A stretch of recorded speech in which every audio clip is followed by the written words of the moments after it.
sesión. ¿Me confirman, por favor, que están viendo mi pantalla, por favor? Aquí no.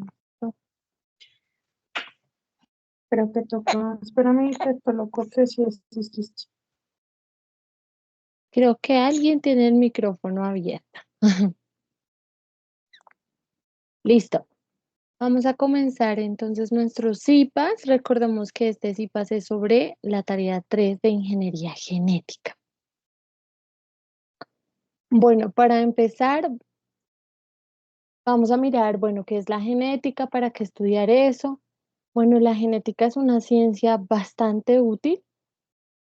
Nos ha ayudado a entender mucho de lo que somos, por eso el meme, como cuando tienes examen de genética y de tanto estudiar dudas de tus orígenes, es tan útil que llegamos a comprender mucho de lo que nosotros somos y de lo que nuestra familia y de lo que los seres humanos somos. Entonces, la genética ha sido una de las ciencias que ha permitido entendernos a nosotros y a todo lo que nos rodea de alguna manera. Vamos a mirar de qué manera.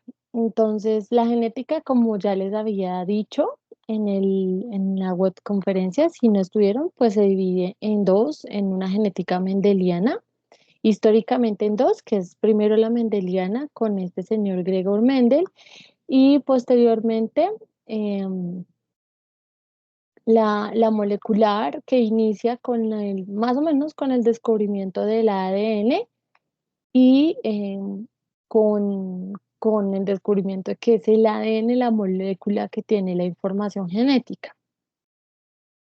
Vamos con esa genética mendeliana porque resulta que en su guía de laboratorio, perdón, en su guía de la tarea 3, vamos a tener 3 ejercicios. Cada uno de esos ejercicios está relacionado con una temática. Lo ideal siempre es que ustedes comprendan la temática para poder desarrollar los ejercicios. Y en el ejercicio 1, la temática es genética mendeliana. Entonces tenemos que tener clarísimo por lo menos las 2 primeras leyes de Mendel para poder desarrollar ese ejercicio. ¿Listo? En estas leyes de Mendel podemos estudiar cómo se transmiten las características de generación en generación. Y vamos a mirar precisamente algunos conceptos previos para tener claro antes de iniciar con las leyes de Mendel. Entonces, como les decía, uno siempre en genética mendeliana estudia una característica específica, por ejemplo, el color de los ojos, ¿cierto? Para ese color de los ojos, bueno, en el caso de los seres humanos hay muchos, ¿no es cierto? Está verde, café, el azul, el color miel, bueno, muchísimos colores, ¿cierto? Pero en la genética mendeliana, por lo general, solo se estudian 2 opciones para una característica. Es decir, el color de los ojos puede ser café o puede ser azul, ¿cierto? A cada una de las opciones se le llama alelo. ¿Listo? Entonces, esas opciones pueden ser de 2 tipos. ¿Listo? Las opciones pueden ser dominantes y se representan con una A mayúscula, o las opciones pueden ser recesivas y se representan con minúscula. ¿Por qué dominantes y por qué recesivos? Bueno, lo de dominante y recesivo es porque cuando se dieron cuenta estudiando diferentes características en diferentes especies, se dieron cuenta que había una característica que siempre se expresaba con más frecuencia o que era la que dominaba, la que aparecía más. A esa característica que aparecía más, que dominaba, se le llamó la característica dominante y a la otra que aparecía de vez en cuando se le llamó la característica recesiva. Entonces, para una característica siempre hay 2 opciones o, ya dijimos, a esas opciones se le llaman alelos.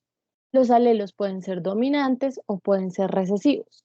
Dominante es el que se presenta más, recesivo el que se presenta menos. El dominante lo encontramos con una letra mayúscula y el recesivo con una letra minúscula. ¿Listo? Hasta ahí espero me estén siguiendo. Entonces, vamos a ver en esta imagen un ejemplito. Entonces, para la característica del color de los ojos tenemos 2 opciones.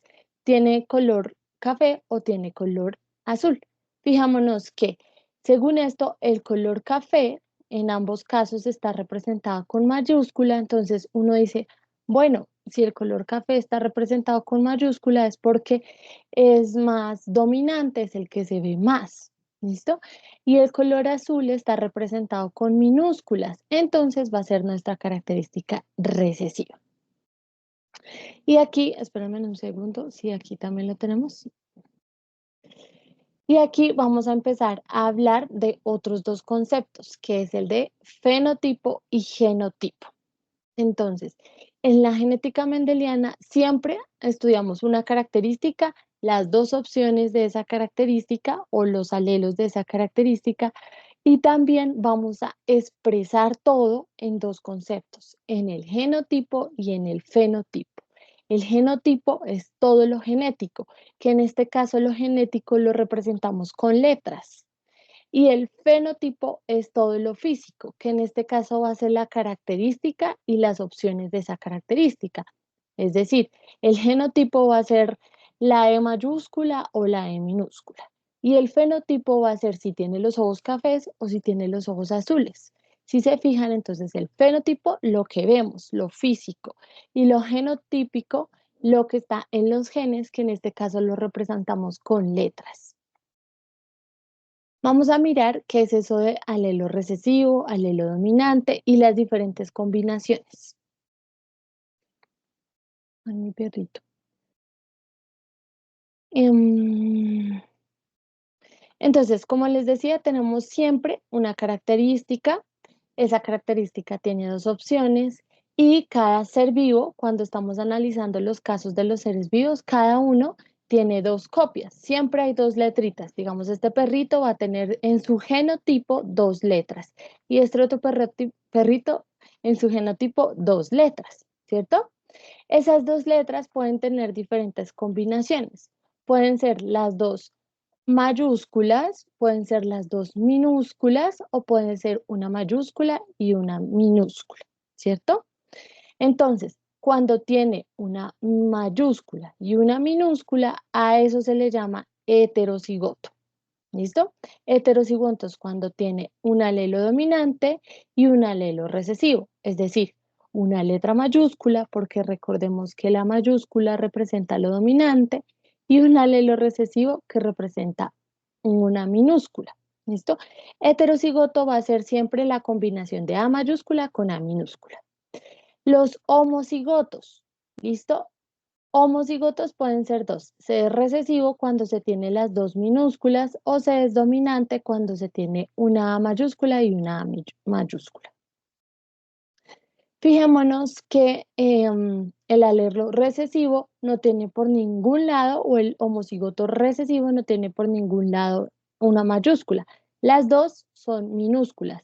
Por eso se llama homocigoto recesivo, porque las dos son minúsculas y recordemos que lo recesivo se expresa con minúscula y lo dominante se va a expresar con mayúscula.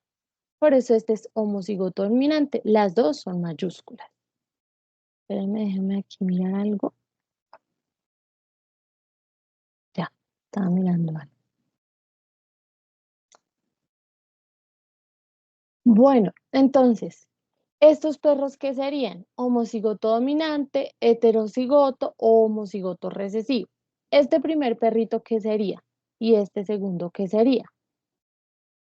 El negrito, ¿qué sería? Yo los estoy aquí leyendo en el chat.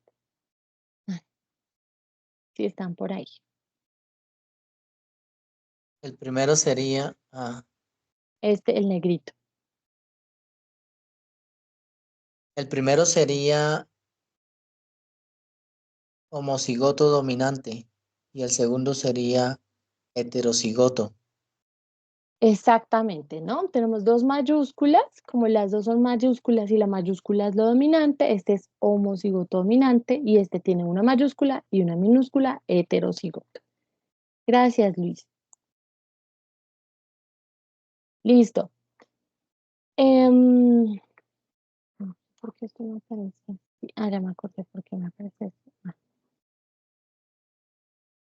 Listo, vamos a mirar los conceptos que ya les había mencionado, que son el de genotipo y el de fenotipo. Entonces, el genotipo son todas nuestras características genéticas, ¿no? Que como ya les dije, aquí en la genética mendeliana lo expresamos siempre con létricas.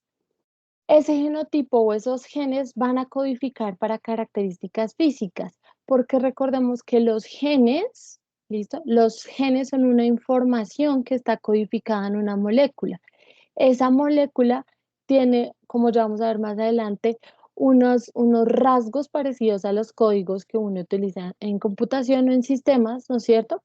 Esos códigos van a decir, por ejemplo, que una página web tenga ciertas características. De manera similar, los códigos que tenemos en el ADN van a especificar para características físicas y fisiológicas. Entonces, por ejemplo, que nuestra digestión sea lenta. Eso también puede estar determinado por el ADN. Vamos a mirar aquí las diferencias del genotipo que ya se los había dicho. Entonces, el genotipo puede tener tres variaciones. Se es homocigoto dominante cuando las dos son mayúsculas, se es heterocigoto cuando es una mayúscula y una minúscula, o homocigoto recesivo, las dos minúsculas. Siempre que hablemos de genotipo en la genética mendeliana tenemos tres opciones. Siempre que hablemos de fenotipo nos vamos a referir a las opciones de las características físicas que estamos analizando. Si estamos analizando el color de la flor, pues vamos a tener dos opciones, ¿no? O se es de color morado o se es de color blanco. ¿Listo? ¿De qué va a depender que una sea de color blanco o morado? Pues de cuál sea dominante. Si el color morado es el dominante, como lo podemos ver acá, con solo que tenga una mayúscula en su genotipo, se va a expresar lo dominante. Por ejemplo, aquí tenemos una mayúscula y una minúscula, ¿cierto? Entonces, como el color morado es lo dominante, con solo tener esa B mayúscula, va como hagan de cuenta, como cubrir lo recesivo, que es el color blanco, y va a ganar y va a dominar, y es lo que se va a ver, que es el color morado. Dime. Doctora, si por ejemplo llegaba el caso, no sé, si la B grande siempre va a ser de primero, no puede ser la B chiquita primero y después la... ¿Sí me No, entiendes? eso es como en matemáticas, el orden no altera el producto. No importa si O colocas la sea, B más, no importa. o sea, Sí. o sea, que por ejemplo digamos que la B chiquita, la B pequeña, o sea, la B Esté pequeña aquí esté primero. antes, sí. Y después no importa nada. No importa nada. Con que ya esté la mayúscula ahí, ya esa es la que domina, no importa si está de segundas o de primeras. No importa, Ok, no importa. Solo que nosotros siempre en los ejercicios la anotamos la mayúscula de primeras, pero no es porque tenga que ser así, sino que es como por reglas de escritura que uno siempre pone como la mayúscula primero. Pero no quiere decir que si la B minúscula está primero y la B mayúscula después, vaya a salir blanco. No, porque la lógica de esto es siempre y cuando haya una mayúscula, se va a ver lo que es dominante, que en este caso, en este ejemplito, lo dominante es lo morado. Entonces, haya una minúscula, no importa, siempre se va a ver lo dominante. En este caso, por ejemplo, miren que aquí no hay nada de dominantes, o sea, no hay mayúsculas, solo hay minúsculas. Entonces, como no hay mayúsculas, no hay ningún color morado por ahí. Por lo tanto, si la planta tiene en su genotipo 2B minúsculas, pues entonces va a salir de color blanco, porque ahí no hay ningún morado que opaque el blanco. Aquí tenemos, bueno, otras diferencias entre el fenotipo, que es lo genético, y el fenotipo y el genotipo. ¿Listo? Pero creo que la otra era la más clara.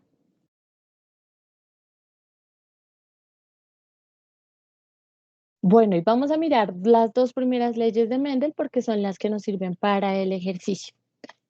Espérense, la agrando por aquí.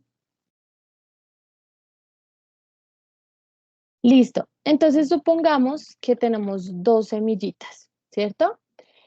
Cuando uno analiza la primera ley de Mendel, siempre el titular de esa ley es cuando se cruzan dos individuos puros, cada uno para las formas alternativas de un carácter biológico, como el color de la semilla, los híbridos obtenidos de este cruzamiento son todos iguales entre sí. Digamos que uno lee eso y de pronto no es tan claro, ¿cierto?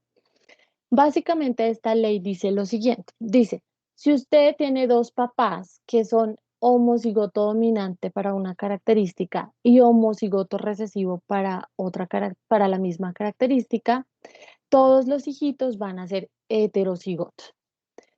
Por ejemplo, si tenemos unas semillitas, ¿cierto? Unas semillitas son de color amarillo y otras son semillas de color verde. ¿Listo? El color amarillo es el color dominante de las semillas de estos guisantes. Y el color verde es la característica recesiva. Estas dos semillitas nunca antes se habían mezclado, entonces en su genotipo la semillita amarilla es homocigoto dominante, entonces tiene 2 mayúsculas. Y la semillita verde es homocigoto recesivo, entonces tiene 2 minúsculas. Estos dos se van a cruzar. Entonces, la primera ley de Mendel nos dice, cuando un homocigoto dominante y un homocigoto recesivo se mezclan, el 100% de los hijos va a ser heterocigoto, o sea, va a tener A mayúscula, A minúscula. Miremoslo acá. Lo voy a disminuir un poquito porque no se me ve. Listo, miremoslo acá. Para estos ejercicios siempre utilizamos esto que se llama cuadro de Punnett. En el cuadro de Punnett uno coloca los genotipos de los papás. ¿Listo? Entonces aquí colocamos, por decir algo, el genotipo del papá y aquí el de la mamá. O al revés, en este caso tampoco importa el orden, no importa si usted coloca el papá aquí o la mamá aquí y el papá aquí, no importa. Lo importante es que cada uno esté en una columna, ¿no es cierto? Entonces, en este caso colocamos a la mamá, que aquí en este caso tenía una Y, ¿no? Pero en la tablita yo le cambié la letra, ¿sí? Pero es la misma Y, solo que le puse una A. Ella tiene 2 mayúsculas, es homocigoto dominante, ¿cierto? Uno coloca las 2 A mayúsculas. Y el papá es homocigoto recesivo, o sea, 2 minúsculas, ¿cierto? Uno realiza el cruce, ¿cierto? Digamos que si uno hiciera el cruce, digamos, podríamos colocar aquí la A minúscula primero y después la A mayúscula. Como les dije, no importa el orden, eso no me va a cambiar el resultado. Al hacer yo el cruce en este cuadro, que es simplemente bajando la letra y llevando esta letra a un lado, bajando esta letra aquí y llevando esta letra a un lado, bajando la letra y llevando esta letra al lado. Así completamos nuestro cuadro de Punnett. Fíjense que en este cuadro de Punnett tenemos 4 casillitas que son nuestros 4 resultados. Como con la ley de Mendel estamos mirando probabilidades, ¿cierto? O sea, recordemos que una probabilidad nos expresa qué tanto puede ser así o qué tanto no puede ser así. En este cuadro, como tenemos 4 casillitas, cada casillita vale un 25%. ¿Listo? ¿Por qué? Porque 25 más 25, 50, más 25, 75 y más 25, 100%. Como hablamos de probabilidades, tenemos que hablar de porcentajes. Entonces, cada casillita nos vale un 25%. Cuando nosotros hacemos los análisis de los ejercicios, como ya les dije varias veces, siempre decimos cómo va a ser el genotipo y cómo va a ser el fenotipo. Entonces, mi recomendación es que siempre empiecen por el genotipo.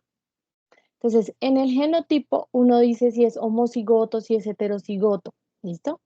Entonces, lo hacemos con porcentajes. Tenemos una casillita que es A mayúscula, A minúscula, otra casillita que es A mayúscula, A minúscula, 3 casillitas que son así y 4 casillitas que son así. Ya sabemos que si tiene una A mayúscula y una A minúscula es heterocigoto, ¿cierto? Entonces tendríamos 4 casillas, por lo tanto un 100%, porque cada una vale el 25%. Entonces decimos, el 100% es A mayúscula, A minúscula, heterocigotos. Ahí ya tenemos listo, check, nuestro genotipo.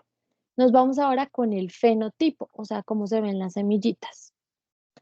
Y tenemos que las 4 casillitas son heterocigotas, ¿cierto? O sea, las 4 casillitas tienen una A mayúscula y una A minúscula. Recordemos que siempre y cuando esté la mayúscula, lo que se va a ver es lo dominante, que ya dijimos que lo dominante en este caso es el color amarillo. Y como en las 4 casillitas está la A mayúscula que representa el color amarillo, pues entonces el 100% va a ser de color amarillo. ¿Listo? Entonces, la primera ley de Mendel, repitis, nos dice, siempre que usted tenga un homocigoto dominante y un homocigoto recesivo, los dos padres sean así, el 100% de sus hijos va a ser así. Espero que hasta ahí me sigan. Para la segunda ley, va a establecer qué va a pasar si uno mezcla heterocigotos. ¿Listo? Digamos que el enunciado es así. En la segunda generación filial obtenida a partir del cruce de dos individuos de la primera generación filial, se recupera el fenotipo y el genotipo del individuo recesivo de la primera generación parental. Recordemos que con estas leyes estamos definiendo qué podría pasar de generación en generación, pero aquí yo explicándoles con otras palabras. La segunda ley de Mendel simplemente dice esto: cuando se mezclan dos individuos heterocigotos, que los dos sean heterocigotos, siempre va a aparecer en un 25% el recesivo. ¿Listo? Siempre van a ser los siguientes porcentajes. Entonces, miramos aquí. Teníamos dos semillitas amarillas que son heterocigotas, tienen una A mayúscula y una A minúscula. Colocamos de nuevo, como siempre, en nuestro cuadrito de Punnett las letras. A este lado puede ir la de la mamá, que es A mayúscula, A minúscula, y a este lado puede ir la del papá. Como les digo, el orden no afecta. Podría colocar aquí el papá y aquí la mamá. Los resultados van a ser los mismos. Hago mis cruces, entonces, por ejemplo, aquí abajo está A y coloco esta al lado, coloco esta A mayúscula acá y esta A minúscula al abajo. Esta A mayúscula al abajo y esta A minúscula la coloco aquí al lado. Esta A minúscula al abajo y esta A minúscula la coloco aquí al lado. Listo, ya tendría mi cuadro de Punnett, ¿cierto? Empezamos con el genotipo. Entonces, para el genotipo vamos a mirar las combinaciones que tenemos en nuestro cuadro de Punnett.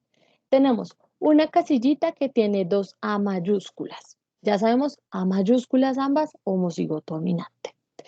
Y miramos si tenemos en las otras la misma combinación. Si se fijan, esa es la única casillita que tiene las dos mayúsculas. Entonces, como es solo una, decimos que el 25% es A mayúscula, homocigoto dominante. Vamos con la segunda casillita que tiene una A mayúscula y una A minúscula. Ya sabemos que es A mayúscula y A minúscula, es heterocigoto. Entonces tenemos una y dos casillitas así. No vemos ninguna otra así, ¿cierto? No vemos ninguna otra que sea A mayúscula y A minúscula, solo esas dos. Entonces, como tenemos dos, sumamos porcentajes. 25 más 25, 50% heterocigotos. Y por último, tenemos esta casillita que es solo unita y que solo tiene dos minúsculas. Por ahí no vemos por ningún lado una mayúscula, ¿cierto? Es solo esa casillita es así, no vemos ninguna otra así. Entonces, 25% A minúscula, homocigoto recesivo. Aquí que me quedó mal, pero es homocigoto recesivo. Listo, ya tenemos nuestro genotipo. Vamos con el fenotipo, o sea, cómo podrían ser esas semillitas hijas. Tenemos tres casillitas en las que hay A mayúscula. Siempre y cuando esté la mayúscula, lo que se va a ver es lo dominante. ¿Qué es lo dominante? El color amarillo. Como tenemos tres casillitas en que está la dominante, decimos que es un 75% de que sean amarillos. Y un 25% porque solo hay una casillita en las que hay dos A minúsculas. Si hay dos A minúsculas, por ahí no puede aparecer el color amarillo, simplemente porque no está. El color amarillo es la A mayúscula y el color verde es las A minúsculas. Y como no está el color amarillo, no hay nada que opaque el verde, entonces se va a ver el verde. Si las dos son minúsculas, entonces el 25% es verde.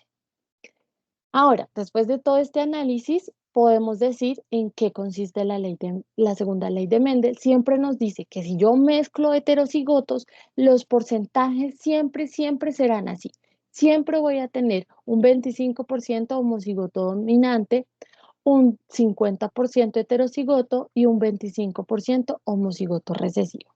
Y siempre, fenotípicamente, el 75% de los hijos van a ser con la característica dominante, en este caso el color amarillo, y el 25% con la característica recesivo, en este caso el color verde. Recordemos que siempre en la genética mendeliana analizamos un caso, una característica. Puede ser la forma de la semilla o puede ser el color del pelaje del perro. Pueden ser muchas características, pero los porcentajes con las leyes de Mendel siempre son los mismos. Vamos a hacer un ejercicio muy sencillito. Este se llama los Mendalians. Entonces, en los Mendalians, la parte superior de la cabeza normal, o sea, así redondita, es dominante. ¿Listo? O sea, la característica dominante es tener la cabecita así redonda. La característica recesiva es tener la cabeza así en forma de Bart. Entonces, supongamos que un Mendalian homocigoto para la forma normal de la cabeza se cruza con un homocigoto para la cabeza de Bart. ¿Listo? Y nos dicen, indique el genotipo y el fenotipo para 2 generaciones, la primera generación y la segunda generación. Bueno, ¿cómo inicio yo con esos ejercicios?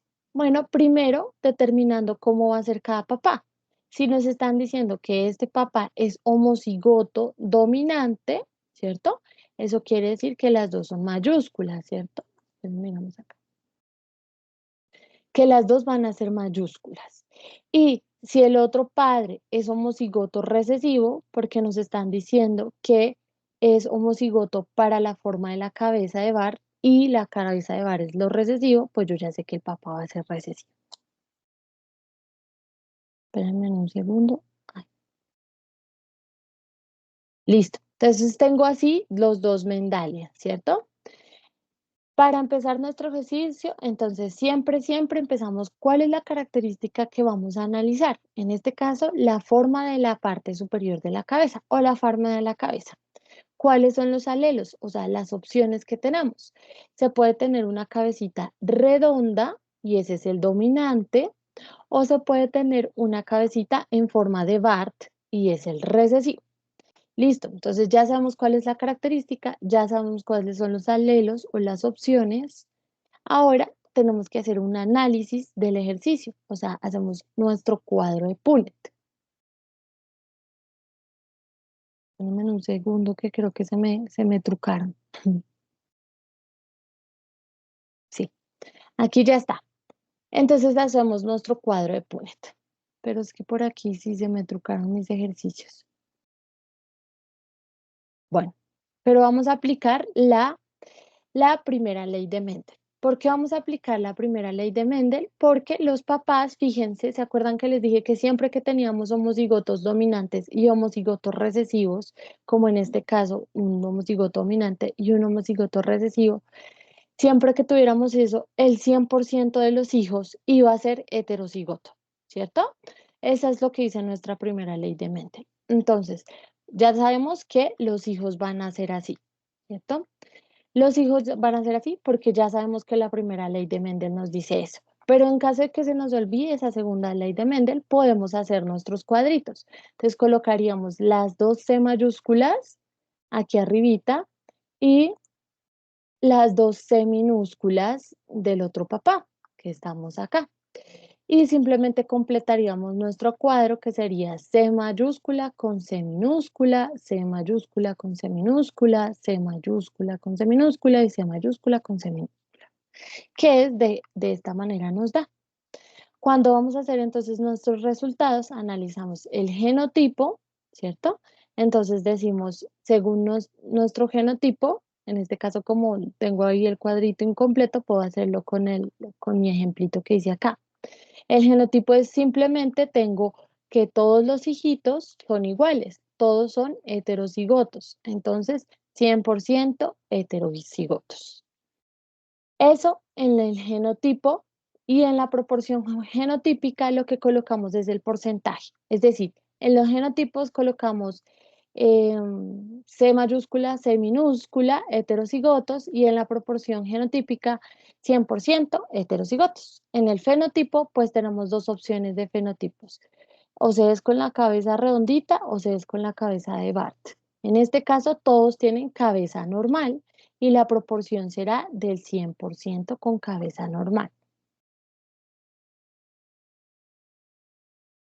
¿Listo? Vamos con lo que nos interesa porque su ejercicio es de enfermedades.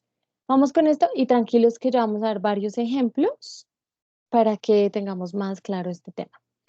Entonces, las enfermedades genéticas de los seres humanos se pueden presentar de tres maneras. O sea, sí, como hay tres tipos de herencia de las enfermedades. Se puede ser autosómica dominante o puede ser autosómica recesiva o puede ser ligada al sexo. ¿De qué va a depender que sea una o la otra? Bueno, de varias cosas, pero las autosómicas son diferentes a las ligadas del sexo porque las autosómicas pueden estar en los cromosomas 1 al 22. ¿Listo? Nosotros los seres humanos tenemos 23 pares de cromosomas, o sea, 46, ¿cierto? Pero no todas las especies tienen esa cantidad de cromosomas. De hecho, cada especie tiene una cantidad diferente de cromosomas. Las moscas, por ejemplo, tienen 6 pares de cromosomas. Bueno, todos tenemos diferentes números de cromosomas.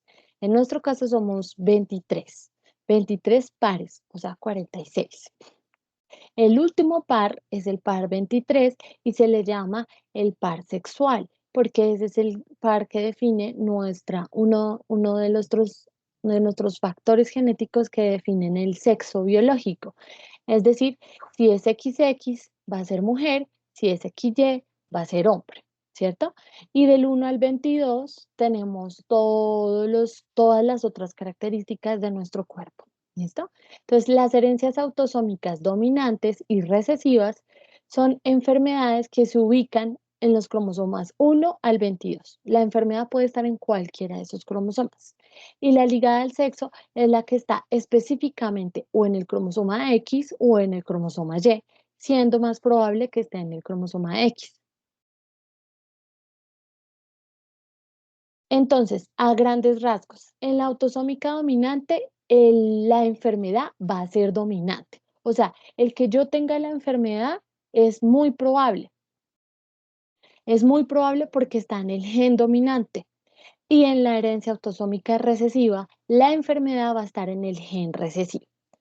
Miremos este ejemplo. Tenemos un papá normal, es decir, en sus dos cromosomas no hay por ningún lado la enfermedad.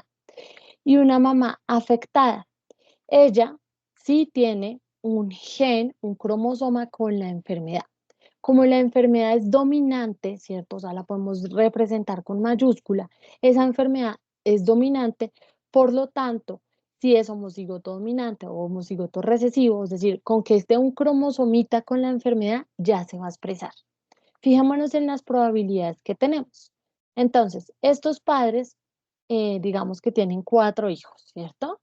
Entonces sale un hijo que tiene que heredó este cromosoma del papá, por ejemplo, y heredó este cromosoma de la mamá, ¿cierto? Entonces, él heredó cada cromosoma de su papá y de su mamá, pero no heredó por ningún lado el cromosoma que tiene la enfermedad. Esta hija heredó el cromosoma de la mamá que tiene la enfermedad y el cromosoma del papá que está sano. Como la enfermedad es dominante, con que tenga una copia de ese cromosoma dominante, ya va a tener la enfermedad porque es lo dominante. Entonces va a ser una hija afectada. Tenemos otro hijo que hereda el cromosoma de la mamá afectada y el cromosoma del papá sano. Como ya tiene un cromosoma y ese es dominante, la enfermedad domina, así esté un recesivo al lado, entonces el hijo va a ser afectado también. Y tenemos otro hijo que hereda los dos cromosomas, uno sanos del papá y otro sano de la mamá. Entonces, esta hija será sana porque por ningún lado heredó el cromosoma de la mamá afectada. Recordamos que en genética yo hablo de probabilidades. Entonces, esto me dice según este análisis que hicimos acá, que si estos dos padres, este papá que no tiene la enfermedad y esta mamá que tiene la enfermedad, tuvieran hijos, hay un 50% de probabilidades de que los hijos hereden la enfermedad y un 50% de que no la hereden. ¿De qué va a depender? De nada, del azar, porque eso es puramente azar. Puede que salga con el cromosoma que tiene la enfermedad o puede que no salga con el cromosoma que tiene la enfermedad. Esa es la herencia de enfermedades que está ligada a un cromosoma dominante. Ahora están las enfermedades que están ligadas a un cromosoma recesivo. En este caso tenemos un padre portador. ¿Qué es esto del portador y el no portador, etcétera? Entonces, cuando hablamos de lo recesivo o de las enfermedades autosómicas recesivas, van a haber tres opciones: portadores, afectados y sanos o normales. ¿Listo? Un portador es el que lleva un cromosoma que tiene la enfermedad, pero el otro está sano. Un afectado es el que tiene los dos cromosomas con la enfermedad y un sano es el que no tiene ningún cromosoma que la enfermedad. Porque aquí cambia. En el dominante, con que solo tenga uno la enfermedad, con que solo un cromosoma tenga la enfermedad, esa persona ya tiene la enfermedad. Pero en la herencia autosómica recesiva, para que la enfermedad se exprese, los dos cromosomas tienen que estar unidos y los dos cromosomas tienen que ser los cromosomas enfermos, porque es recesiva. Recordemos que para que una característica que es recesiva se exprese, las dos minúsculas tienen que estar. Si hay una mayúscula, eso ya no se expresa. Entonces, en este caso, como la enfermedad es lo recesivo, entonces los dos cromosomas, los dos minúsculas tienen que estar para que se dé la enfermedad. Miremos aquí, tenemos un papá portador porque tiene un cromosoma recesivo con la enfermedad y un cromosoma normal. La mamá también tiene uno con la enfermedad y el otro normal. Como tienen ahí, cada uno tiene su cromosoma enfermo, ¿cierto? Ellos lo llevan, pero no padecen la enfermedad. Llevan ahí la enfermedad, pero no la padecen. Entonces, estos dos padres, supongamos que van a tener hijos. Entonces, vamos a mirar cuál es la probabilidad de que estos dos padres tengan hijos con la enfermedad. Este hijo, por ejemplo, sacó el cromosoma del papá sano y el cromosoma de la mamá sana. Por ahí, por ningún lado, está la enfermedad. Esta hija sacó el cromosoma del papá enfermo, o sea, el cromosoma con la enfermedad y el cromosoma de la mamá con la sano. Entonces tiene un cromosoma sano y un cromosoma enfermo, ¿cierto? Como es la enfermedad recesiva, ahí está el recesivo, pero no se expresa la enfermedad, o sea, ella es portadora, también va a llevar la enfermedad. Y tenemos otro hijo que hereda el de la mamá, el cromosoma enfermo de la mamá y el cromosoma sano del papá, ¿cierto? Él también es portador porque está ahí el gen, el cromosoma que tiene la enfermedad, pero no la expresa. Y tenemos una hija que tiene tanto el cromosoma enfermo del papá como el cromosoma enferma de la mamá. Entonces, como esta hija tiene los dos cromosomas que tiene la enfermedad, o sea, los dos recesivos, ella sí va a padecer la enfermedad y se le llama el hijo afectado. Entonces, en las enfermedades que son de herencia autosómica recesiva, ¿sí? La probabilidad de heredar la enfermedad, en el caso de que los dos papás sean portadores, es del 25%. ¿Listo? La cosa cambia en caso de que los dos sean enfermos, en casos de, sí, es decir, que los dos tengan las dos recesivas. En ese caso, si los dos papás son afectados, por ejemplo, que esta hija afectada estuviera con un hombre afectado, la probabilidad de tener la enfermedad sería del 100%.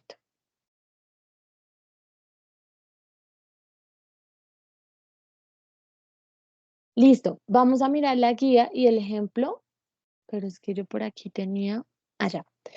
Vamos a mirar la guía y este ejemplo para mirar cómo resolvemos así aquí está, nuestra guía de actividades. Bueno, yo sé que hemos tenido que revisar muchas cosas que a veces pueden ser complejas rápido, pero no se preocupen que les aseguro que este ejercicio en realidad es sencillito. ¿Listo? Entonces vamos a tener nuestro ejercicio 1, nos dicen que leamos estas referencias. Si ustedes ven las webs y los IPAN, yo creo que ya tienen la información suficiente para resolver este ejercicio, entonces no sería tan necesario esas referencias. pero si tienen dudas pueden acudir a ellas. Entonces, vamos a tener primero que este trabajo es grupal, ¿listo? Este trabajo es de tipo colaborativo, ¿listo? Miren aquí que dice en grupo colaborativo. Esto tiene un total de 80 puntos. Entonces, en este ejercicio 1 vamos a tener unas enfermedades. Está la hematomacrosis, la acrodermatitis, la ataxia y la enfermedad de Tay-Sachs. ¿Qué es lo que ustedes tienen que hacer? Como grupo, ¿listo? Primero se tienen que reunir entre ustedes. ¿Cómo se reúnen entre ustedes? Pues se pueden contactar en el foro o por correo interno, ¿listo? Por Teams, como prefieran.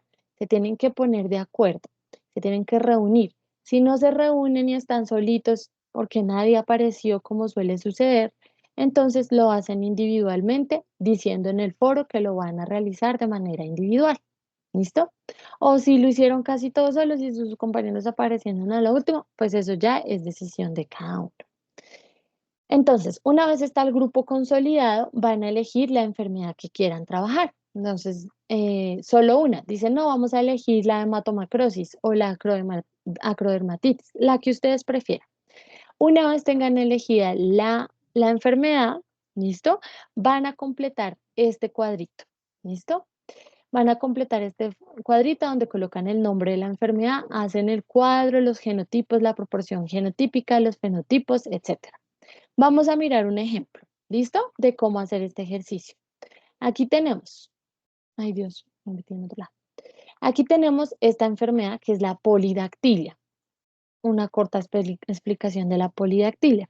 La polidactilia es una enfermedad en la que las personas nacen con más de 5 dedos. ¿Listo? Pueden ser de los dedos de la mano o de los dedos de los pies. Por lo general son 6 dedos. ¿Listo? Entonces, para este caso tenemos un papá afectado, esto tiene D mayúscula, D minúscula, y una mamá sana, D minúscula, D minúscula. Recuerden que siempre que hacemos ejercicios de Mendel, empezamos haciendo un análisis del ejercicio. Empezamos diciendo, bueno, ¿cuál es la característica? En este caso, la enfermedad polidactilia. Pero supongamos que ustedes eligieron la enfermedad de Tay-Sachs. Entonces, su característica es la enfermedad Tay-Sachs. Ay, perdónenme. Los alelos, o sea, hay dos posibilidades, ¿cierto?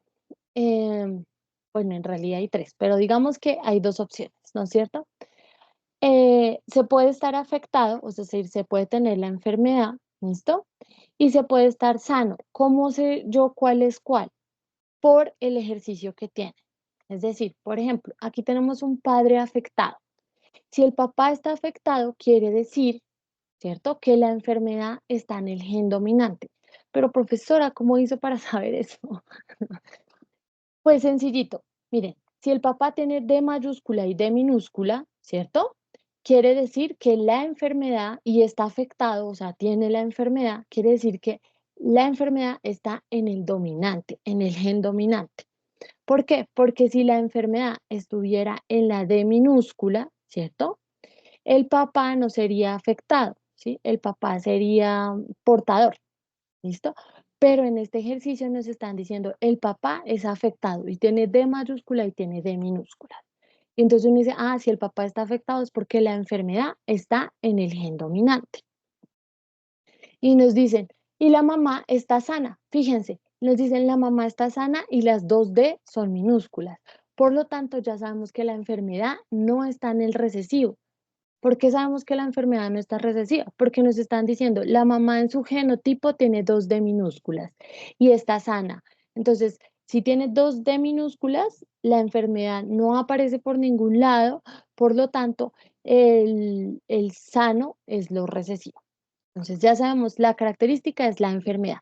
Los alelos, en este caso, en este ejercicio en específico, son afectado, si es dominante, se representa con la letra D, y el sano, que es recesivo, con la letra D minúscula. Entonces, si se fijan, porque es importante analizar desde el principio cuál va a ser el dominante y cuál va a ser el recesivo.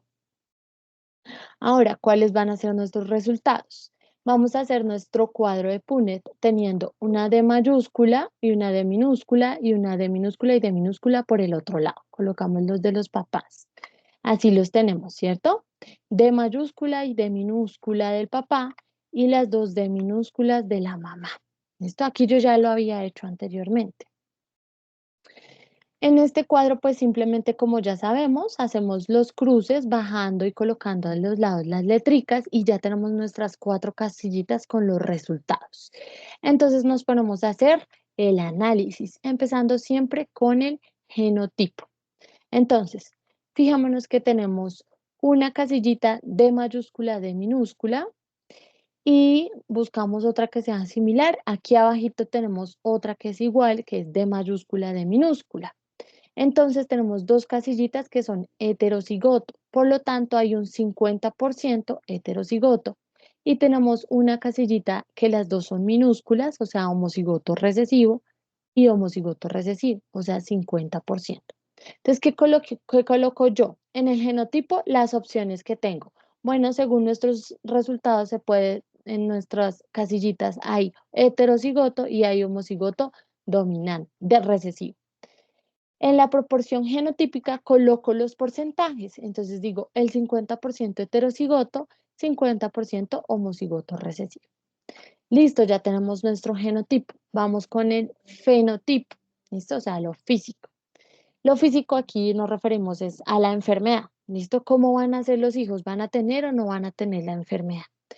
Pues simplemente miramos aquí las casillitas. Ya sabemos por el análisis que hicimos antes, ¿no es cierto?, que el dominante es la enfermedad, ¿cierto? Entonces tenemos 2 casillitas en que está la letra mayúscula, o sea, está el dominante. Por lo tanto, hay un 50% de probabilidad de estar afectado, de tener la enfermedad, ¿cierto? Porque está la mayúscula, que es la que lleva la enfermedad.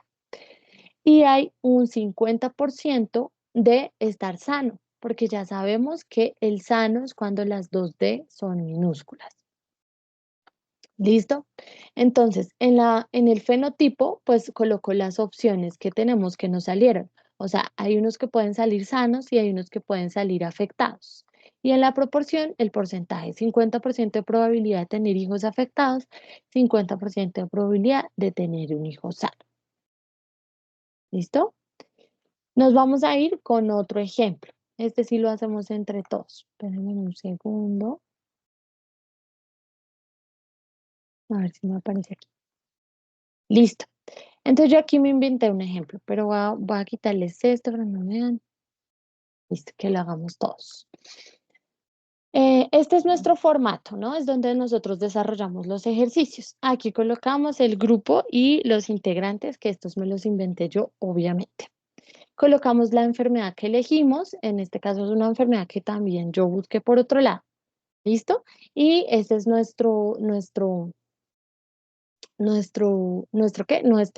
enunciado de la enfermedad. Tenemos un papá portador y una mamá portadora, ¿cierto? Si ustedes quieren, pueden hacer eso no lo tienen que colocar necesariamente en el formato, que es lo que yo les enseñé siempre, primero decir cuál es la característica y los alelos, lo pueden hacer en un cuaderno o lo pueden hacer ahí mismo. En este caso se los voy a hacer yo ahí mismo, ¿listo?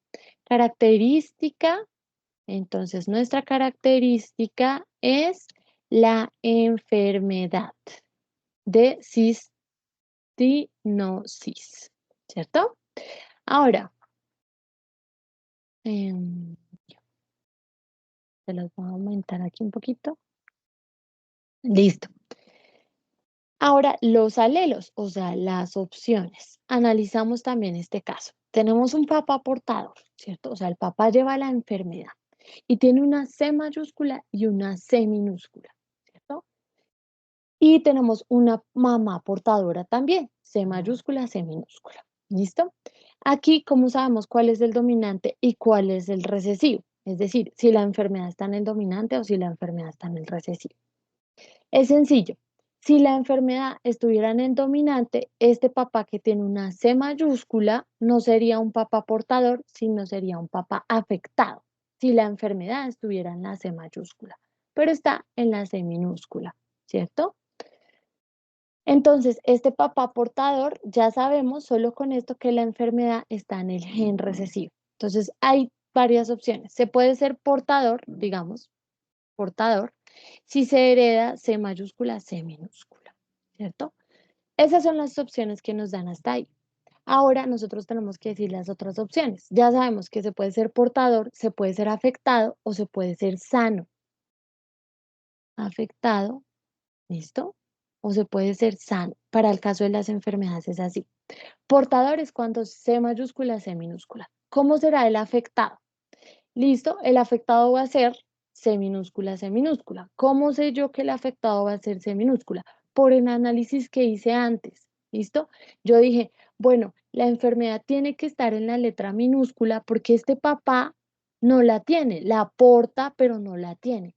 Si tuviera la enfermedad en el dominante, con esta combinación no sería un papá portador, sino un papá afectado. ¿Listo? Entonces yo sé que la enfermedad va a expresarse siempre que las dos sean C minúscula, C minúscula. La mamá es portadora, que es C mayúscula, C minúscula, y entonces el alelo sano o la opción sana va a ser que los dos sean C mayúscula. ¿Por qué? Porque no está la enfermedad está en el gen recesivo, ¿cierto? Siempre la enfermedad en este caso está en el gen recesivo, entonces si las dos son mayúsculas, por ahí no va a estar la enfermedad, entonces va a estar sano. Si se fijan, lo complicado de este ejercicio es el análisis que estamos haciendo. Ya lo otro es más sencillito. Simplemente cruzamos y cómo nos quedaría este cuadro. Ahí yo ya les ayudé poniéndolos aquí el de la mamá y aquí el del papá. ¿Listo? Entonces, los voy a dejar Ahora, ahí. Dime, dime. no, o sea, quiere decir que siempre cuando diga que es afectado, siempre va a ser el recesivo. Y No, cuando diga que es, no, perdón, no, cuando no. diga que es portador, siempre va Portador. a ser el Ujú. recesivo. Exactamente, Y la, exactamente. Ujú. ah, y si Siempre, dice que es siempre. dominante, entonces ahí sí es Exacto. la Si mayúscula. dice, exacto, si dice que está afectado el papá, entonces espérense, aquí les doy una ayudita con las enfermedades. Fijámonos, aquí nos dice que el papá es portador. Siempre que diga que es portador es porque la enfermedad está en el recesivo. ¿Listo? Fíjense en esta otra enfermedad. Nos dice que hay un papá portador. La enfermedad está en el recesivo. Aquí nos dice que hay un papá portador también. La enfermedad está en el recesivo. Aquí nos dice que hay un papá sano y una mamá portadora. ¿Hay alguien portador? Entonces la enfermedad recesiva. ¿Listos? Ahí ya les dio varias, Gracias. varias, varias ayuditas. Completamos este cuadro de Punnett, que 2 minuticos para completarlo. Ustedes en sus casitas a ver si lo cogieron, si no lo cogieron, si siguen perdidos. No hay problema si siguen perdidos. Tutora, ¿Listo? Dime, entonces dime. ahí el primer cuadro serían las dos mayúsculas. Las dos mayúsculas, exactamente. En el segundo, una mayúscula y una minúscula. Ujú. Y en el tercero, una mayúscula y una minúscula.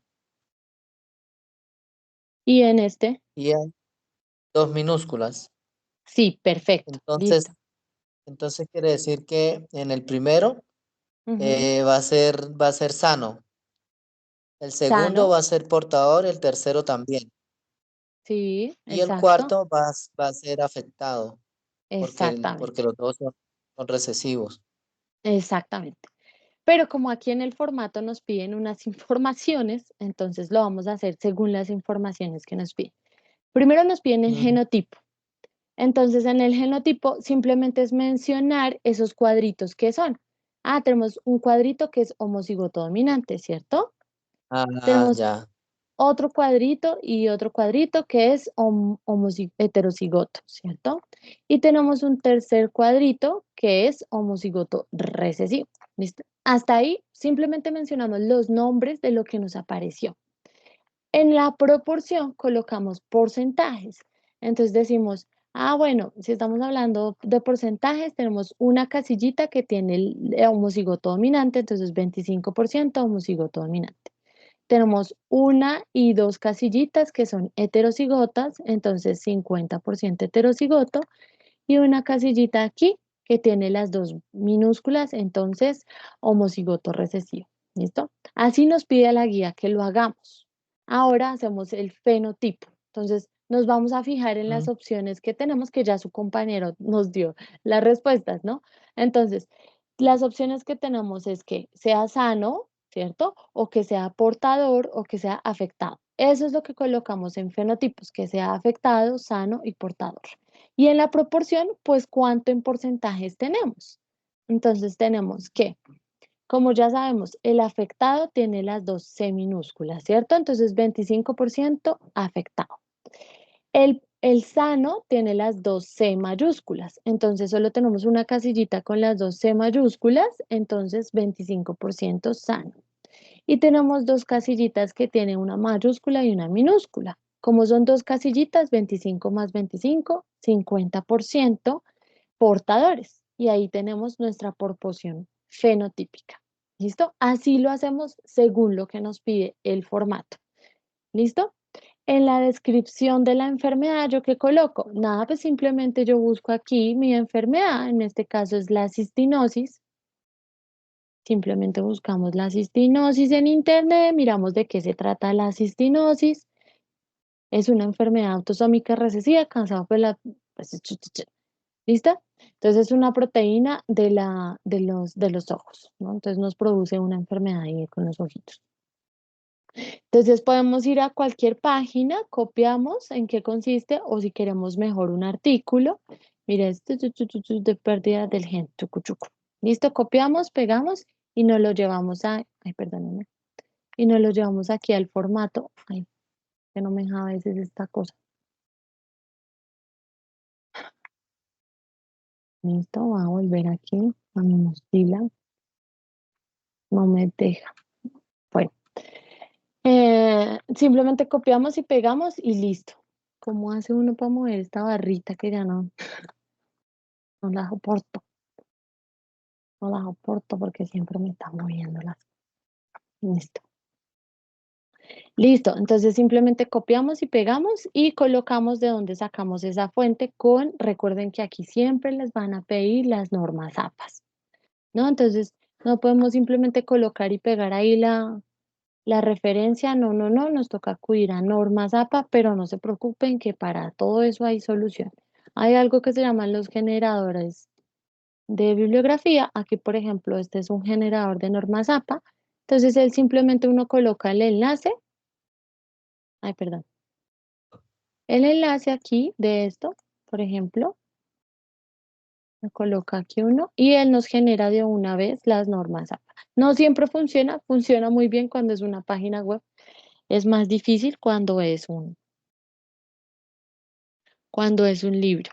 ¿Listo? Entonces aquí ya nos generó la bibliografía con normas APA y la copio y la pego. ¿Listo? Y así ya me quedó ese ejercicio 1 resuelto. ¿Listos? Entonces, ¿qué vamos a hacer ahora?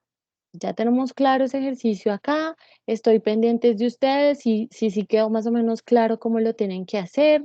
Si hay alguna pregunta de este ejercicio 1. Estoy pendiente de ustedes.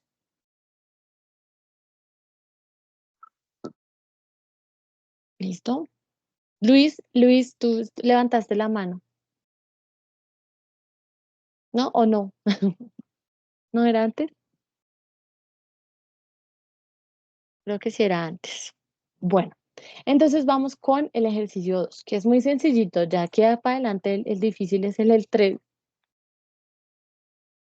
Listo. Entonces, el ejercicio 2 es sobre genética molecular, que recordemos que históricamente es la que surge después de la mendeliana, cuando se enteran de que todos esos genes que antes representábamos con letritas, pues no son letritas ni nada de eso, sino que están en moléculas, en una molécula que se llama ADN y en otra que se llama ARN. ¿No es cierto? Entonces, hoy en día sabemos que nosotros somos células y en nuestras células hay un núcleo y en el núcleo está el ADN, que es la información genética. Esa información genética o ese ADN tiene una estructura que es muy importante. ¿Por qué es muy importante? Porque está formado por algo que se llaman estas bases nitrogenadas. Esas bases nitrogenadas son secuencias, es decir, tenemos adenina, guanina, timina, citosina. Dependiendo de cada gen, la secuencia es muy específica. Entonces, por ejemplo, yo quiero mirar cómo es el gen de mis ojos. Entonces, mi secuencia puede ser adenina, adenina, guanina, timina, timina, timina, citosina, ¿cierto? Es decir, que yo voy a ver al ADN como un código de letras, ¿no es cierto? O un código molecular que tiene letras. Y cuando ya se sabe que ese código tiene una secuencia específica, quiere decir que esa secuencia de alguna manera se puede modificar para modificar muchas características de todos los seres vivos. ¿No es cierto? Entonces, ese descubrimiento de cómo es el ADN químicamente permitió una apertura así, pero gigante, a algo que se llama la ingeniería genética, que consiste en la modificación de estas bases moleculares para beneficio humano. Entonces, siempre vamos a tener estas bases nitrogenadas que están unidas entre ellas. Entonces, por ejemplo, la adenina siempre se une con la timina, la guanina siempre se une con la citosina. ¿Listo? Entonces, cuando uno hace, digamos, quiero estudiar la enfermedad de cistocinosis, ¿cierto? Ya no con la genética mendeliana, que se habla de probabilidades, sino ya con la genética molecular. Entonces me sacan a mi sangre, me hacen algo que se llama PCR, que era la misma que hacen con COVID, PCR, y la PCR va a leer la secuencia de ADN y va a decir, bueno, ya sabemos que la cistinosis se caracteriza porque está en el cromosoma tal, y la secuencia de la cistinosis es, por ejemplo, adenina, adenina, adenina, timina, ¿sí? Y guanina. Ya sabemos que la enfermedad tiene esa secuencia. ¿Listo? Entonces, en la PCR se detecta esa secuencia y se detecta la enfermedad. Más o menos espero que medio me estén entendiendo cómo funciona la ingeniería genética y cómo fue que al descubrir la secuencia molecular del ADN se abrió un mundo que parece sacado de un libro. Pero no solo tenemos el ADN. Uno muy importante es el ARN. ¿Por qué es muy importante? Porque, bueno, nosotros los seres que somos como más complejitos, tenemos ADN y el ADN es nuestra molécula estrella de la información genética. Pero otros organismos y los virus no utilizan tanto el ADN, sino el ARN. Nosotros también utilizamos el ARN, pero de otra manera diferente a la que lo utilizan bacterias y virus, por ejemplo. El ARN, a diferencia del ADN, solo es una cadenita, o sea, solo tiene una cadenita y las bases nitrogenadas cambian. Entonces yo tengo igual citosina, guanina, adenina, pero cambia la timina por el uracilo. Este ADN y el ARN ambos son posibles de modificar y de crear incluso. ¿Listo? Por ejemplo, las vacunas que tenemos del COVID son vacunas creadas con ARN. ¿Listo? Todo eso es ingeniería genética. Aquí tenemos las diferencias, ¿no es cierto? Es solo una cadenita. En vez de la timina que está en el ADN, tenemos el uracilo en el ARN. Bueno, ajá, y toda esta cháchara, primero para que se rieran. Espero que hayan entendido por lo menos este meme. Este es un poquito más complejito, ¿no? Porque pues aquí tenemos simplemente el complemento que tiene uno con el otro. Y en este ejercicio 2 les van a solicitar que ustedes hagan una presentación explicando estos 3 procesos que hacen parte de algo que se llama la teoría del dogma central. Entonces, en esta teoría, creo que la tengo por acá, es una teoría, le puse una coronita porque es la teoría estrella de la biología de la modernidad, o sea, a partir del siglo XIX. Porque es la teoría estrella, porque como ya les intenté explicar un poquito, esta teoría abre la posibilidad de modificar y de entender cómo es que pasamos de una molécula muy chiquitica a lo que somos, cómo es que el ADN, que es un código, codifica para formar semejantes estructuras tan grandes que somos nosotros los seres vivos. Y eso se puede explicar por una teoría que se llama dogma central, que si ustedes la estudian dirán, pero yo no entiendo, sigo sin entender eso, cómo es que me explica de alguna manera las características que tengo. Es de la siguiente manera. Entonces sabemos que tenemos ADN, que es un código, ¿cierto? Entonces ese ADN, por un proceso que se llama replicación, o sea, por cómo se va a generar mucho ADN nuevo, ¿cierto? Pasa a ser ARN. Entonces el ARN llega y abre el ADN y lo va a replicar. Y lleva ese código, el ARN es un mensajero, lleva el código del ADN a la célula, a un organelo en la célula, y le dice a ese organelo, bueno, aquí tengo el código del ADN. Listo, aquí lo tengo, aquí yo lo copié. Póngase usted a producir proteínas. Entonces el organelo que está dentro de la célula dice, bueno, yo ya leí este código. Este código dice, el código dice que tengo que fabricar unas proteínas. Y esas proteínas que voy a fabricar dicen cómo va a ser, por ejemplo, la forma de la cabeza de esta persona. ¿Listo? Entonces, es muy importante porque a partir de esa ruta del DNA al ARN, a las proteínas, se establece cómo podría ser ese organismo después o en ese proceso, ¿sí? ¿No? Entonces, todo el proceso de lo que nosotros somos pasa por esos pasos, esa replicación, transcripción y traducción. Y nos vamos a este ejercicio que dice nuestra guía de laboratorio, que sí, ser profesora de laboratorio es difícil porque uno solo piensa en laboratorio. En el ejercicio 2 tenemos flujo de información genética. Entonces, esta actividad es sencillita, es la más sencillita, porque solo tienen que hacer mediante el uso de plataformas como Canva, Genially o PowerPoint. Importante que si lo hacen en PowerPoint, sea con el PowerPoint que es virtual, ¿no? O sea, que está alojado ahí en la red, porque tienen que generar un enlace. A veces lo hacen en el PowerPoint que está en el computador, pero pues ahí no se genera un enlace, ¿no? Tiene que ser algo que les genere un enlace como Canva, Genially o PowerPoint, pero es que están alojado en la red. ¿Listo? Entonces los integrantes hacen un grupo de máximo 8 diapositivas explicando qué es el dogma central. En ese dogma central, pues obviamente tienen que explicar qué es la replicación, qué es la transcripción, qué es la traducción y en qué consiste la síntesis de proteína. Y se comparte el enlace. Miramos aquí como les puse yo un ejemplito en mi formato ejemplo. Entonces aquí está nuestro ejercicio 2. Ahí simplemente tienen que colocar ya la presentación explicada. Yo aquí les coloco como un ejemplito de cómo pueden organizar ustedes la presentación. Ustedes igual la hacen como ustedes quieran, así pueden hacer qué es y por qué es importante. Primero una presentación explicando la replicación, otra la transcripción, otra la traducción y otra la síntesis de proteína. Ahí les puse como una plantillita. Listo. Entonces, si todo está claro de este ejercicio, nos vamos con el ejercicio 3, que creo que no hay muchas dudas. ¿Está claro ahí? Los estoy aquí mirando en el chat. Sí, espero que esté todo claro en este ejercicio. ¿Listo? Si no me dicen nada, yo doy por sentado que sí quedó claro. Listo, creo que quedó claro. ¿Listo? Vámonos con el ejercicio 3, que es el complicadito. Este ejercicio es sobre aplicaciones biotecnológicas.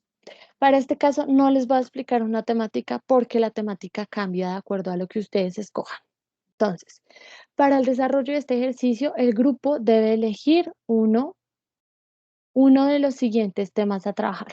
Hay un tema que se llama plataformas de expresión de proteínas recombinantes, otro que se llama impacto del microbioma ruminal en la emisión de gases de efecto invernadero y desarrollo de alimentos funcionales mediante la expresión de proteínas. Entonces, del grupo entre ustedes eligen uno de los temas, ¿cierto? Entre ustedes dicen, o ustedes saben que a veces es difícil ponerse de acuerdo, entonces uno puede tomar la iniciativa y decir, yo creo que lo mejor es que hagamos este. Entonces ya queda más o menos definido, ¿no? Entonces, una vez definan el tema a trabajar, cada integrante del grupo debe proponer un artículo científico en español o en inglés, no importa, relacionado con la temática seleccionado y publicado en los últimos 5 años. Socializarlo en el foro en PDF o mediante link directo de consulta. Y nos dicen, bueno, puedes ubicar el artículo en la biblioteca o utilizar bases de datos o buscadores como PubMed, Redalyc, Dialnet, Cielo, Science, entre otras. En la página del curso, bueno, voy a ir aclarando cosita con cosita. Lo primero que hacen es coger un tema, ¿cierto? Lo segundo es que cada uno por separado va a buscar un artículo científico del tema que escoja. ¿Listo? ¿Dónde busco yo artículos científicos? Pueden dirigirse a cualquiera de esos, pero la verdad, el más fácil, es más rápido, es Google Scholar. ¿Listo? O, sí, Google Scholar. Entonces los voy a colocar por aquí.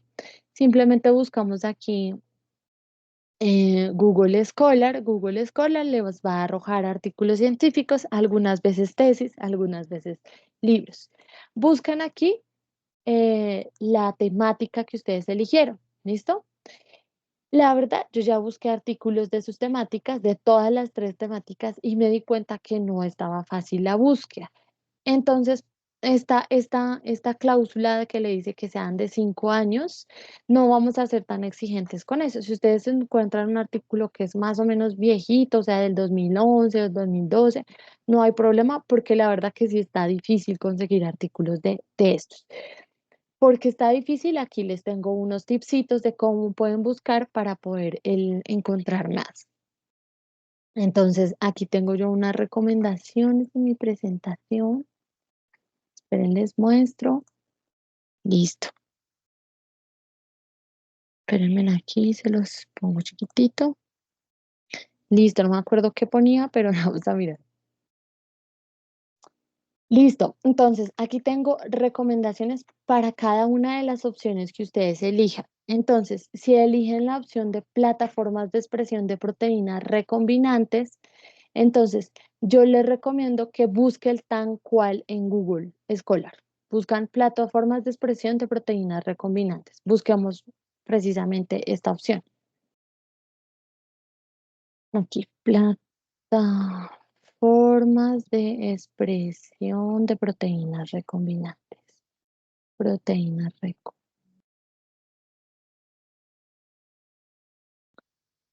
Listo. Entonces, aquí podrían utilizar este. ¿Listo? Podrían utilizar este. Este no les sirve porque es plataformas de expresión. Este les sirve, desarrollo una plataforma de expresión de proteínas recombinantes. Listo. ¿Listo? Ahí tienen que ir mirando. Que tenga las dos cosas, o sea, que sea una plataforma de expresión de proteínas recombinantes. Entonces, ustedes escogen cada uno un artículo, ¿sí? Si son 5, pues cada uno elige un artículo y obviamente no lo pueden repetir entre ustedes y publican el enlace en el foro. Dicen, el artículo que yo propongo para la temática que elegimos es este y colocan el enlace. Y ya después, cuando ya todos publicaron sus artículos o los que van a trabajar, los que vayan a trabajar en grupo publicaron sus artículos, entonces la guía nos dice lo siguiente. El grupo elige al menos 3 artículos para su análisis previamente compartidos en el foro y realiza una corta revisión que incluye la introducción y desarrollo del tema. Esta revisión tiene como propósito resaltar los avances y descubrimientos más importantes relacionados con la temática. No olvide referenciar en el documento los artículos seleccionados de acuerdo con las normas APA. Y luego se presentarán estos hallazgos de manera concisa durante un pitch, un video corto máximo de 5 minutos, en el que deben aparecer todos los integrantes con el fin de que una posible patrocinador se interese en investigar. Listo. Entonces, hasta aquí todo esto suena como, ay, no, ¿cierto? No, pero ya dijimos, bueno, cada uno, entre todos, eligen una temática. Después, cada uno por separadito busca su artículo. Les recomendé que lo hicieran por Google Scholar. Cuando ya cada uno escoge su artículo y lo pone en el foro, después, entre todos, escogen 3. ¿Listo? Porque recordemos que hay 5 integrantes en el grupo, ¿cierto? Por lo tanto, deberían haber 5 artículos. Pero si, digamos, solo aparecieron 2, pues entre ustedes trabajan los 2 artículos que eligieron y buscan otro, ¿listo? Pero tienen que haber siempre 3. Y si usted trabaja solo, tiene que buscar 3 artículos de ese tema. ¿Listo? Entonces, en el formato van a colocar el nombre del estudiante y el artículo que propuso, ¿cierto?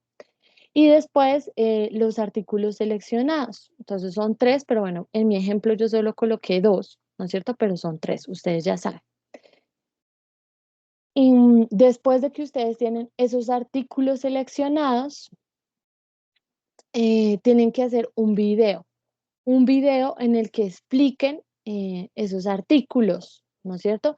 Pero es un video, es un pitch. El pitch no es un video común y corriente. Un pitch es un video donde tú presentas la temática, ¿no es cierto? Y esa temática la vas a presentar de manera como novedosa, como si fueras como un presentador, ¿no? De novedosa, y a lo último intentas convencer de que esa temática es interesante. Entonces les voy a mostrar algunas tips y recomendaciones que les doy para el desarrollo de este ejercicio, y miramos el ejemplo que les hice de cómo tendrían que hacer más o menos ese pitch. Espérense, les aumento esto. Entonces, si ustedes eligen esta de plataformas de expresión de proteínas recombinantes, pues buscan en el Google Scholar plataformas de expresión de proteínas recombinantes, ¿cierto? Y yo les sugiero la siguiente organización y contenido si escogen esta temática, ¿no es cierto? Entonces, que en ese pitch o en esa presentación que van a hacer para desarrollar el video, ¿listo? Yo les sugiero que hagan una introducción. ¿Por qué? Porque la guía les pide que de cada texto hagan como una especie de introducción y desarrollo. Les digo, como van a hacer al final un video, lo mejor es tener una introducción de ese video y un desarrollo, y que en esa introducción de ese video expliquen primero qué son las proteínas recombinantes y segundo qué son las plataformas de expresión. Después explicarían lo que encuentran en los artículos que buscaron. No que encontramos que las proteínas que dicen en los artículos que utilizan son tales y tales, y que las plataformas de expresión son tales y tales. ¿Listo? Entonces, ese video sería un video muy sencillito en el que explican primero qué es cada cosita y después qué les dice el artículo, cada articulito muy resumidamente. Esto si escogen el tema de plataformas de expresión de proteínas. Ahora, si escogieran el impacto del microbioma ruminal, ¿qué dice? Del ruminal en la emisión de gases de efecto invernadero. Ahí, como yo ya hice una búsqueda, yo sé que ustedes van a encontrar mejor la información si buscan así en Google Scholar. Si buscan como microbiota ruminal y gases de efecto invernadero. Si buscan así, van a encontrar más artículos que les pueden servir. Y les sugiero la siguiente organización. Entonces, si escogen ese tema, explican qué es la microbiota ruminal, algunos ejemplos de esa microbiota, qué son los gases de efecto invernadero y la relación con los rumiantes, y en el desarrollo lo que dicen sus artículos, es decir, cuál es la microbiota que afecta o que libera gases de efecto invernadero. Entonces, en el desarrollo siempre hacen como un resumen chiquitico de cada uno de los artículos que eligieron. Así yo les propongo que hagan el video para que ustedes no se compliquen tanto. Si escogen esta, que es la temática para mí más complicada, que se denomina desarrollo de alimentos funcionales mediante la expresión de proteínas recombinantes, si eligen ese tema, les sugiero que lo busquen en Google Scholar, así, alimentos funcionales y proteínas recombinantes, y que si van a hacer el pitch, organicen así el pitch. En la introducción explican qué son los alimentos funcionales y qué son las proteínas recombinantes, y en el desarrollo lo que dice un resumito de cada uno de los artículos que eligieron. ¿Listo? Estos son unos tipsitos que les estoy dando para que hagan este ejercicio de la manera más fácil posible. Aquí les doy el formato de la tarea, el ejemplo, ¿no es cierto? Entonces, por ejemplo, Pepita Krebs buscó este artículo y encontró este artículo y lo puso ahí en el formato. ¿De cuál temática? De la temática de proteínas y alimentos funcionales. Fíjense que Pepita Krebs lo encontró en inglés y ella lo puso en inglés. La verdad es que lo puse en inglés porque no quería que como es un tema que también tienen ustedes, que me lo fueran a plagiar. Pero si ustedes lo quieren utilizar, lo pueden utilizar también, no hay problema. Solo que está en inglés. Y Cosme Fulanito eligió este artículo científico. Entonces, como solo eran los dos, pues ellos los dos colocaron los artículos que les seleccionaron, fue el que buscó cada uno, pero pues como son tres, tendrían que buscar otro artículo, ¿cierto? Tienen que colocar a lo último el enlace del video. Ese video, entonces, lo que yo les recomendé es que primero hicieran una presentación con una introducción y con un desarrollo. con esa estructura que yo les sugiero, para que simplemente cuando hagan el video, pues ya tengan ahí una guía, ¿no? Yo aquí hice, por ejemplo, un ejemplito de ese pitch en esta presentación en la que, bueno, se explica qué serían las proteínas recombinantes, qué son los alimentos funcionales, eh, y lo que dice un artículo, ¿cierto?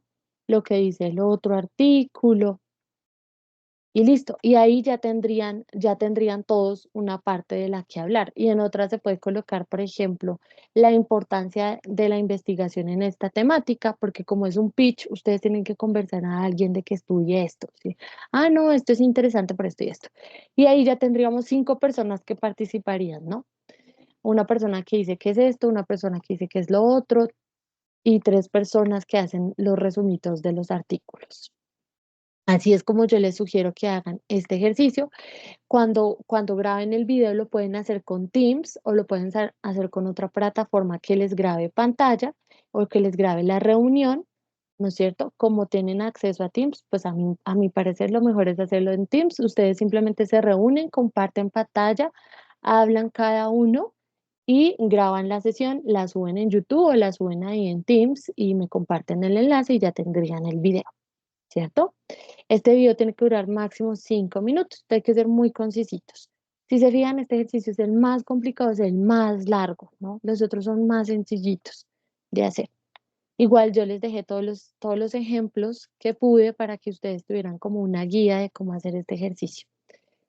Y ya, esos son los 3 ejercicios que tienen que hacer.